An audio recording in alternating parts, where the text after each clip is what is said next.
안녕하세요. 김동섭입니다. 9월 25일 아침 시작하도록 하겠습니다. 오늘 새벽에 미국 시장은 또 상승 마감했죠. 다우가 신고가를 갱신합니다. 나스닥도 18,000을 돌파합니다. 미국 시장은 일단 지표가 좀 안 좋았죠. 9월 소비자 신뢰지수가 100 이하로 떨어지면서 경기 둔화에 대한 우려가 생겼죠. 경기 둔화에 우려가 생기면 금리 인하가 침체 때문에 하는 거 아니냐, 이런 분위기가 또 형성될 수도 있죠. 그렇지만 크리스토프 월러 연준 이사는 지표가 약화가 되면은 인플레이션이 더 떨어질 수 있기 때문에 인플레이션을 2% 유지하는 금리 인하를 하겠다, 뭐 이런 생각을 했었기 때문에 어쩌면 시장에 영향이 없을 수도 있는 그런 상황도 되죠. 근데 실제로 미국 시장을 끌어올린 것은 이 지표하고는 아무 상관이 없었습니다. 중국 인민은행이 어저께 지준율과 금리 인하를 했습니다. 0.5% 금리 인하과 지준율 인하를 동시에 시작합니다. 시장에서는 중국이 경제에서 두 번째잖아요. G2잖아요. 본격적인 경기 부양을 나설 거다라는 기대감을 시장에 반영하고 있다, 이렇게 해석을 한 겁니다. 그래서 어저께 항생하고 중국이 엄청 많이 올랐어요. 4%, 5% 이렇게 올랐습니다. 오늘도 그 영향권에 있는지를 봐야 되겠죠. 어저께 우리나라는 계속 바닥에서 움직이다가 중국, 홍콩은 거의 4%대 가인 상태에서 막판에 1시 반 넘으면서 주가를 끌어올려서 1%까지 올랐거든요. 그러나 우리나라는 여전히 시장에서 뒤처져 있다, 이런 해석을 해볼 수 있는데요. 일단은 미국 시장을 한번 보면 미국 시장은 엔비디아가 주도를 했습니다. 엔비디아가 약 4% 상승을 했는데요. 18일 거래일, 그러니까 한 달 만에 120% 회복했다고 합니다. 모건 스탠리가 이런 발언을 했어요. 이 모건 스탠리가 우리나라 그 반도체 삼성전자 하이닉스를 망가뜨리는 주범이기도 했었는데요. 모건 스탠리가 엔비디아에 대해서 블랙웰을 출시를 했고, 이제 원래 4분기 때 출시한다고 했었거든요.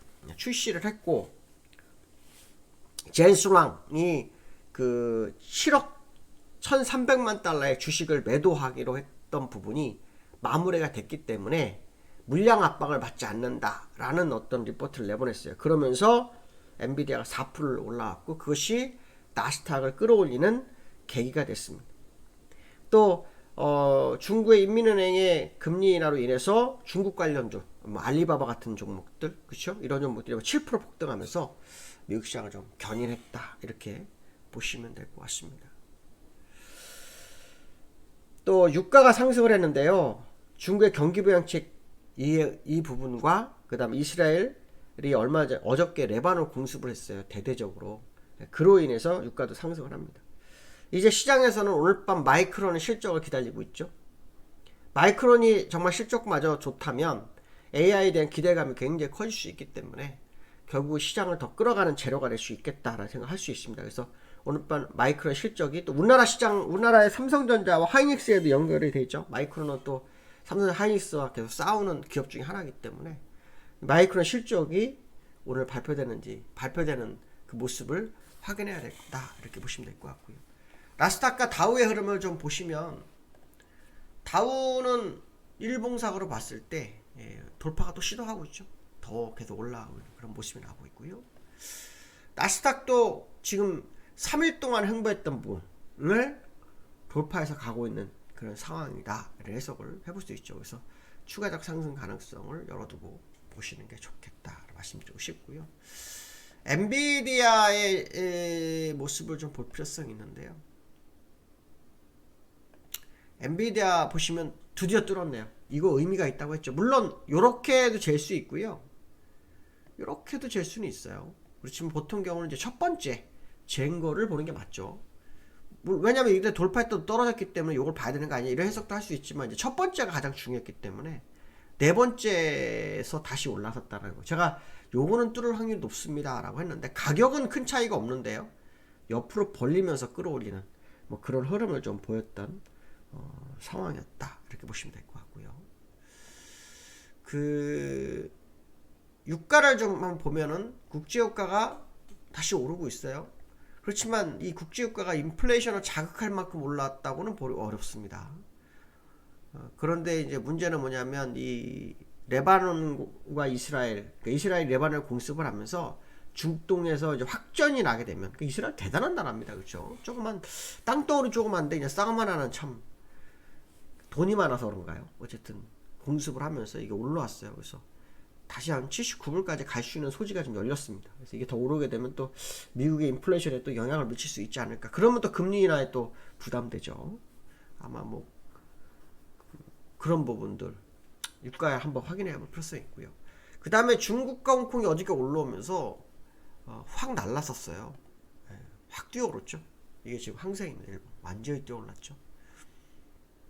지난번 고점. 그 다음에 상해도 좀 보시면 상해도 올라왔습니다. 상하하고 항세가 좀 다르긴 한데요. 어쨌든 어저께 올라온 것은 20일선 뚫어버리면서 새로운 방향성을 제시했다. 이 정도로 해석을 해보신다면 이 이후로도 좀 오를 수 있죠. 특히 거래량 터졌어요. 거래량이 바닥권에서 거래량 터졌다는 게 상당히 중요하죠. 고점에서 터진 게 아니라 바닥. 지난번에도 바닥에서 거래량 터지고 한 번 더 막 쭉 당겼던 모습이기 때문에 이번에 이 정도까지 하면 3,200 정도까지 가지 않을까 생각도 한번 해볼 수 있는 재료가 아닌가 이렇게 생각을 해봐야 될 것 같고요. 두 번째로는 이달 말일날 밸류업 지수가 나옵니다. 밸류업. 그 일본에서 밸류업 지수가 있죠. 그거를 뭐 비슷하게 만들어서 밸류업 지수가 나옵니다. 투자를 유도하기 때문에 여기에는 그 100종목을 기준으로 하고요. 거기에 코스피 67종목, 코스닥 33종목에서 100종목인데요.